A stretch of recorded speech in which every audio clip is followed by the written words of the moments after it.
In this week's episode, I speak with Mike McNatt, a test and compliance engineer who continues to work contract jobs well into his 70s.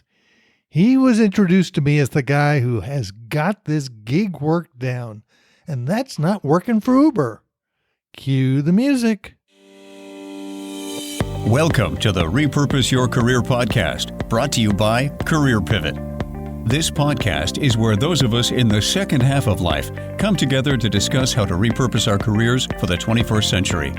Come listen to career experts give you proven strategies. Listen to people like you tell their stories on how they repurpose their careers. And finally, get your questions answered. Your host, Mark Miller, has made 6 career pivots over the last 30 years. He understands this is not about jumping out of the frying pan into a fire, but rather to create a plan where you make clear, actionable steps or pivots to a better future career. Are you ready to repurpose your career? Welcome to episode 274 of the Repurpose Your Career podcast. My name is Mark Miller, and I'll be your host every Monday for discussion on what it's like to repurpose your career. In this week's episode, I speak with Mike McNatt, a test and compliance engineer who continues to work contract jobs well into his 70s. He was introduced to me as the guy who's got this gig work down, and this is not working for Uber. My good friend Marti Konstant, who is a workplace futurist and career coach, said I needed to have Mike on this podcast. Mike has worked contract engineering jobs and has developed a strategy to stay fully employed. Mike is an engineer who was interviewed for Forbes in an article called Working in Tech at Any Age. This engineer tells you how. He also produced multiple LinkedIn posts on his strategies, which I will include in the show notes. Back in the 1980s, when I worked for IBM, I helped lead a mechanical design support group. Our internal customers hired a lot of contract engineers for 12 to 24-month contracts. What I learned was they would work a contract, then take a few months off, and then find the next. They were completely comfortable with this lifestyle. Here we are 30 to 40 years later, and this is the new way of working. Mike has become comfortable with this, and I want you to listen to his story. However, before we get to the episode, let's have a word from our sponsor, Career Pivot. The Career Pivot membership community continues to help members who are participating in this project grow and thrive. The big thing here is this is a community where everyone is there to help everyone else figure out what they want to do in the second half of life, and then make it happen. Let's hear what Sarah had to say about being part of the community. So, for example, when I was first exploring the idea of moving into higher ed and I was scheduling informational interviews or just networking meetings with people, I decided it would be helpful to have business cards. I was sort of struggling with how to, what kind of verbiage I should use. And it seemed like I needed 2 different ones and whatever. And I was able to post what I was thinking, my sort of designs on the community website, and people were gracious enough to give me really helpful feedback. So those kinds of things were really helpful and just sort of kept me moving along. Like, I feel like if I wasn't in the community, I could easily have stalled out at many different points along the way. And so it sort of kept my momentum going and kept me hopeful. I'm recruiting new members to the next cohort. If you are interested in learning more about the endeavor, please go to careerpivot.com/community. Now, on to my discussion with Mike McNatt.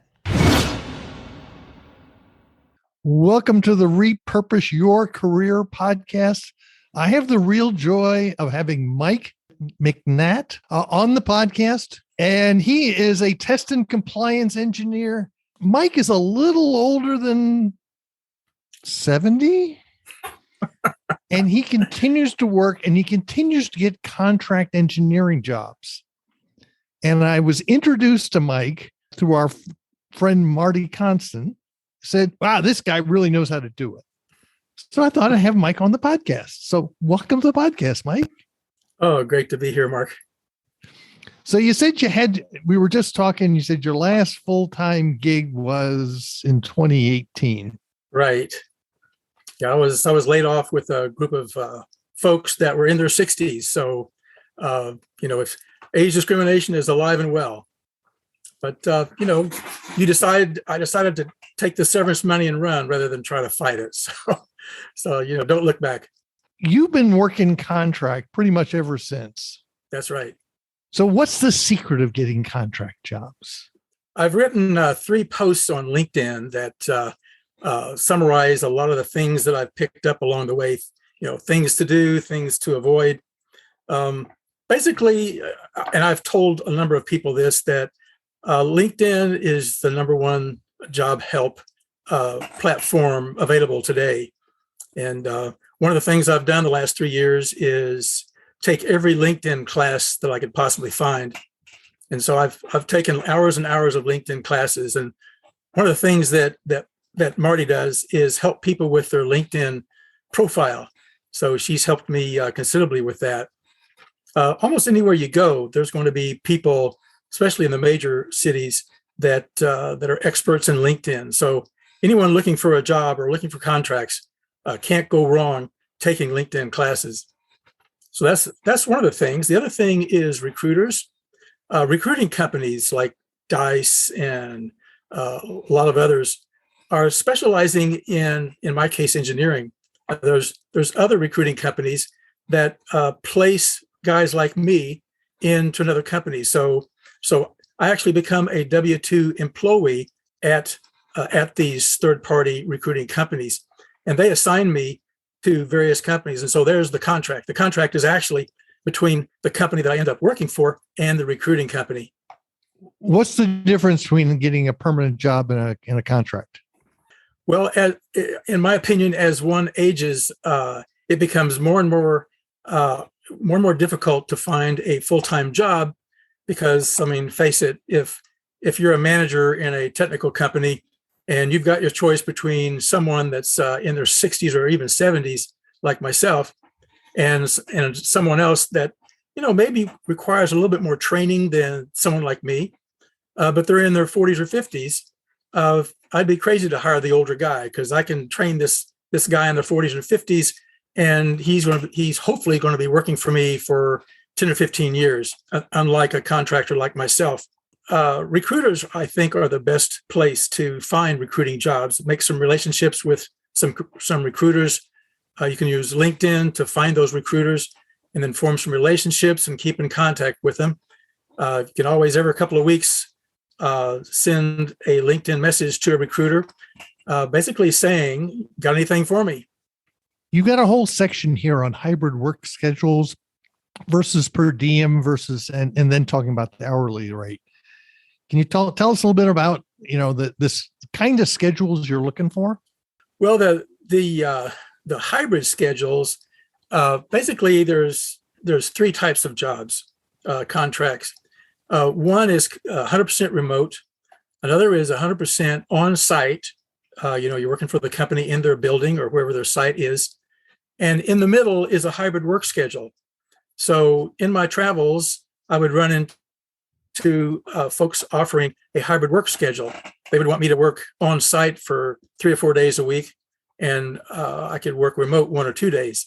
Then I would usually try to negotiate working on site 1 or 2 days and be remote the rest of the time. So yeah, remote work is becoming more and more available, with the shortage of people to work.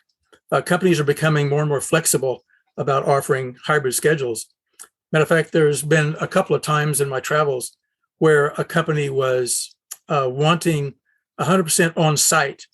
And I would talk to the recruiter and ask them, if they're getting a bit desperate, maybe they could turn that around and make it 100% remote. And sure enough, 2 of the offers that started out 100% on site turned into 100% remote. I didn't take those positions because there were other things that were more attractive. So a lot of negotiation can come alongside trying to find these hybrid positions. What about the pay? Yeah. Well, in my travels, it's become fairly obvious that the pay range for what I do is X to Y.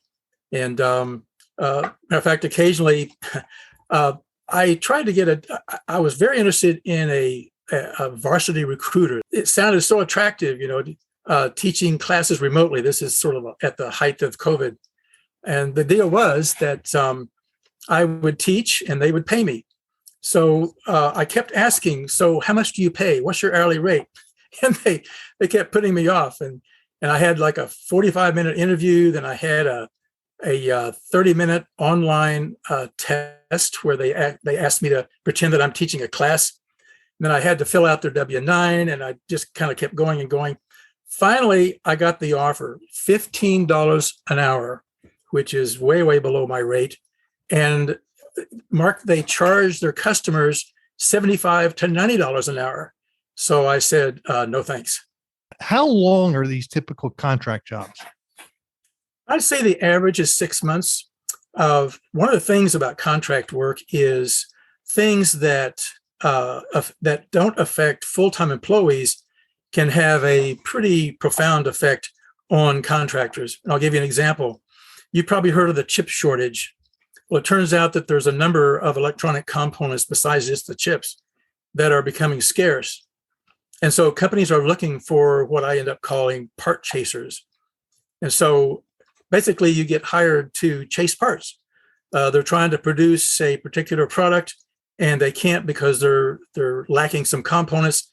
And so they hire engineers to find suitable components. And those suitable components have to be analyzed to make sure that they've got the right technical characteristics. So I've had recruiters ask me to work for about half my rate to chase parts. And really, you don't have to be an engineer to chase parts. You just have to be brave enough to search for things online and make a lot of phone calls. As you say, LinkedIn is how you manage to find. Now, you mentioned in this that there's this recruiter outreach guide. So how do you find recruiters? Because, by the way, I found that article you sent me really interesting, and I will link to it in the show notes. The lady that wrote that, Patricia, it's like a 17-page document, and it's finding recruiters from A to Z. I mean, it's just basically everything you want to know. But there are techniques in that long paper about step by step. Go on LinkedIn and do ABC, and you can find recruiters that can give you contract jobs at various companies. And it doesn't have to be engineering. I mean, it can be software, it could be accounting, and so forth. Yeah, it's interesting because she actually breaks it down by product, by industry, by region. It's a methodology that I've used, but I thought what she did was really good as far as breaking it down, making it easy. So once you've found a recruiter, how do you work with them? Well, they almost always have an interview process where the new recruiter will interview me and ask me what I'm looking for. Am I willing to move? They have some clients that want you to move out of state to their location, and that's one of the advantages of having a dynamite LinkedIn profile is answers most of the recruiters' questions. You'd be surprised at the number of recruiters that call you and want you to move out of state. So, you have to, the care and feeding of recruiters is an important part of finding contract jobs or gig jobs. By the way, I did a quick study on Amazon looking for books with the word gig or gigging, and there are literally hundreds of books on Amazon dealing with that. So I thought apparently gigging is getting quite popular. Matter of fact, there's a book that I'm going to check out at the library called The Gig Economy, and that was written about 4 or 5 years ago before gigging became incredibly popular like it is today.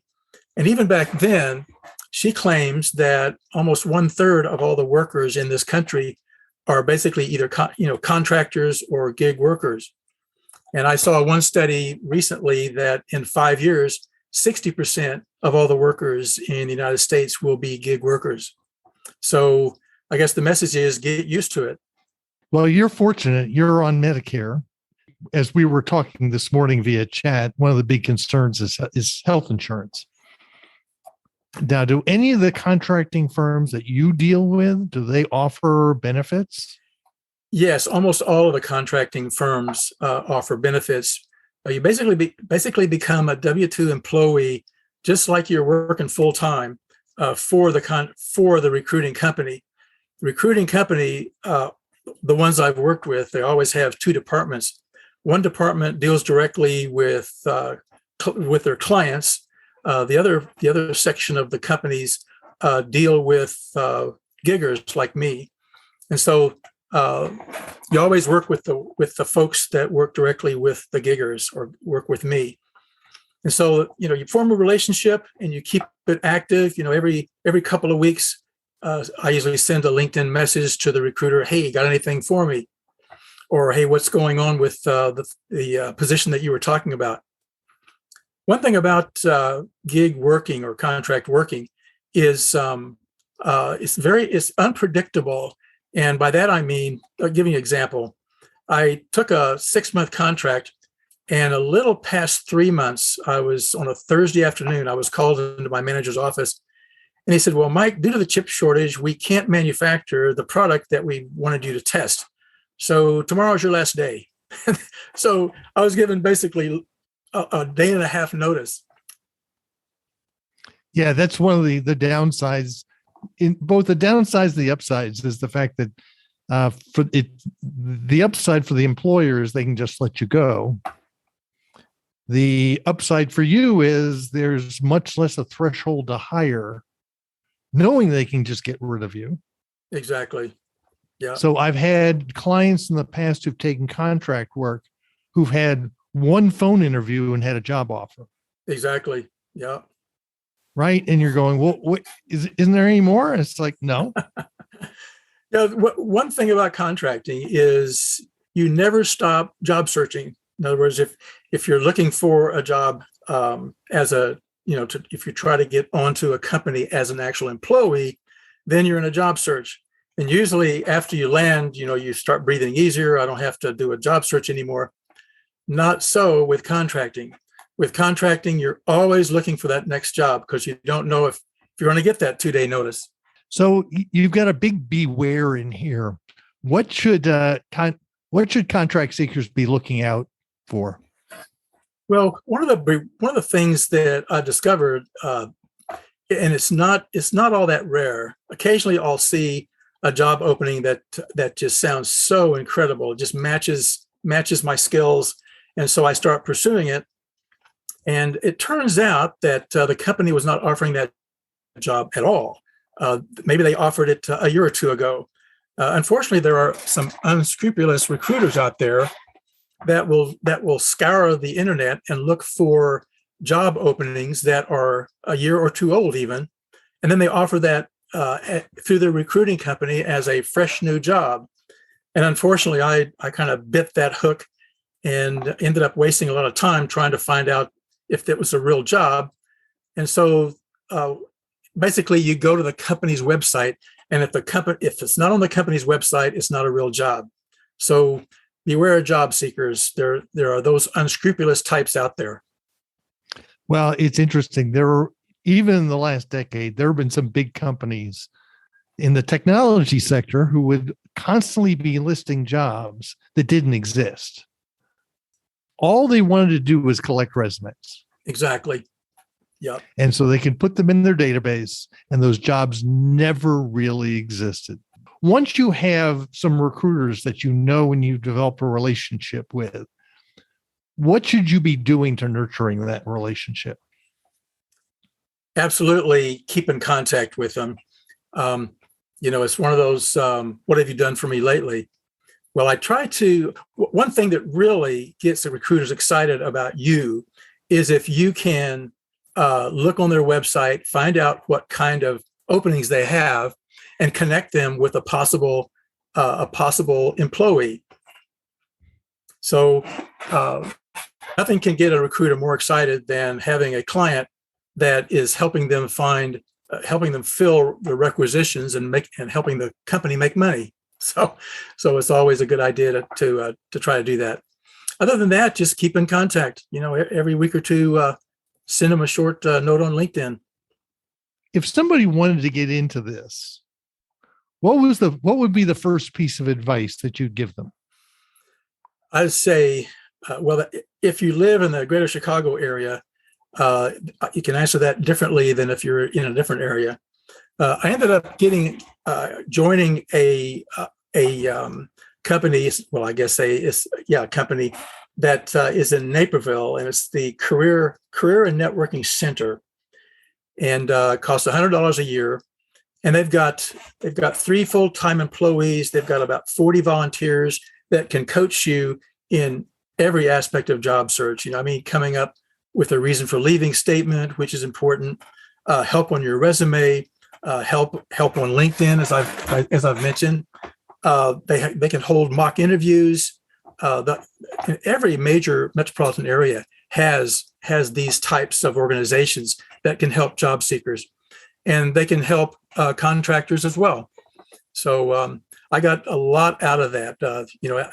With 40 volunteers, I did a number of mock interviews, and basically the mock interview, the interviewer, the volunteer, takes your resume and just sort of goes down line by line, asking you questions.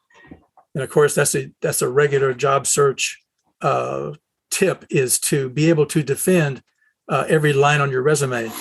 So if you're not comfortable about talking about it and reviewing that accomplishment, leave it off. Well, number one, are you working now? I am. How did you find this last job? Well, this last job started out as a contract. It's a contract to hire. And I had been trying to get into this particular company for really a couple of years. I had a number of friends there, and they just loved the company. And so I made some relationships with a couple of managers. And every 3 or 4 months, I would call the manager or drop him a LinkedIn note saying, "Hey, I'm still out here. I noticed that you're producing this kind of product. I can help with that. Give me a call." Or I would just call him and ask him, "Hey, anything going on that I can help with?" And I would also offer, give me a 1-week contract. Let me kind of show you what I've got, as it were. And I never had anyone take me up on that. It was always, "Well, let's hire you for 3 months." And that's how this worked out. It was a 3-month contract to hire, and I kept sort of pestering my boss after about a month and a half. "Hey, come on and hire me." And they did. So, and actually tomorrow Monday is Memorial Day. And I was telling my wife, this is the first paid holiday I've had in 3 years. Yes, this is what I call dating to get a job. Very often, if the hiring manager has a problem and you know how to solve it, and you say, "Hey, let me come in for a short period of time, and let's date." And the key piece there is when you say, "Let me come in and do this job for you. I'll be there for 3 months." They can put a dollar figure around that. And they say, "Okay, I'm willing to risk this number of dollars," knowing the fact that if you suck after the first week, they can just let you go. Right. So they know the maximum amount of money they're risking. And they can find out, does this guy know what he's doing? And there's no risk in the fact that, if we hire him as an employee, we then have to go through all this procedure. But to hire him as a contractor is easy. Right. And one of the things about getting rid of a contractor is you can give them a 2-day notice, as I discussed. Getting rid of an employee, much, much more difficult. Even a substandard employee that's goofing off and is not contributing, as you have to have all kinds of documentation, and your legal department will tell you what kind of documentation you need to get rid of this person. So getting rid of a gig worker is, "Mike, we're done. You can walk out now." So that's about all the guarantee you have. On the other side, in the last 3 years, I've worked at a number of different companies, and it's been fascinating to, first of all, to meet the people, that I'm working with, and second of all, to solve their problems. And that's sort of the basic tenet of an engineer is I'm here to solve your problems. And so how many months a year are you working, and do you want to work? I absolutely want to work. I keep up technically through webinars and so forth. And I don't see any reason to retire. I know there are. Matter of fact, I had breakfast this morning with a fellow musician. I'm also a musician, and he can't wait to retire. And I'm just the opposite. I'd like to work until I'm basically physically or mentally unable to work. I just found I find it a lot of fun. Do you take a month off every 6 months? What do you do when a contract is done?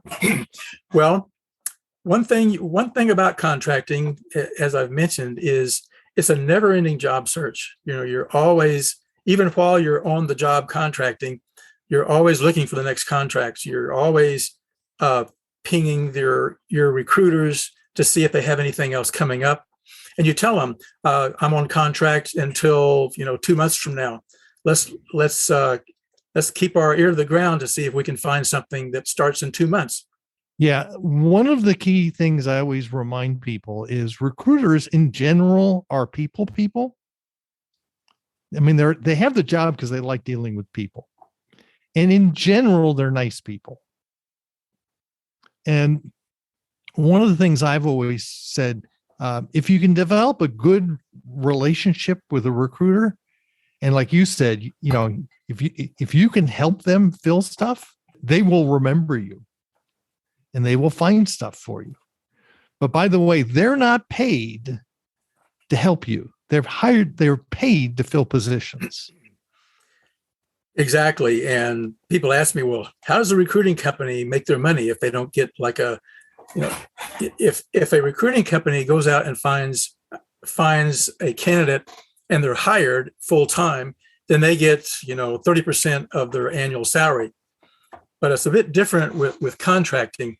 For instance, if I sign a contract with a recruiter and I'm making, just pick a number, $25 an hour, then the company pays them, again, to make up a figure, the company pays them $30 an hour, and the recruiting company gives me $25 an hour. Yeah, that's how the recruiting company makes their money on gig workers like me. And I said, if they can fill the position, because a lot of times they're competing, because I'm presuming these are out, not in-house recruiters, but contract recruiters. Exactly. Yeah. Yeah. So they're competing. So Mike, this has been very illuminating. Obviously you're real happy doing what you're doing. And you've obviously developed a lot of good relationships with the people who can help you. If someone wanted to reach out and contact you, how might they do that? Well, I guess there's several methods. One is my email address, m.mcnatt@ieee.org, or just look up my LinkedIn profile, Mike McNatt. I'll be happy to, talk with anyone who wants to learn more about gigging, especially at as you say, the second half of life. Yes, and we'll put all that in the show notes, and we'll put links to all the posts that he's written and the article that was written. He was interviewed for Forbes. I appreciate that, Mark. So, with that, thank you very much for being on the Repurpose Your Career podcast. It's been my pleasure. Hope you enjoyed that episode. Mike is a real interesting guy that I really enjoyed speaking with. Read his LinkedIn posts and the other resources that are in the show notes. Take a moment, go to careerpivot.com and sign up for the weekly Career Pivot Insights newsletter, which is sent out every Sunday. You'll get a weekly update on this podcast, white papers, and new blog posts. While there, do not forget to check out the Career Pivot community, which can be found at careerpivot.com/community.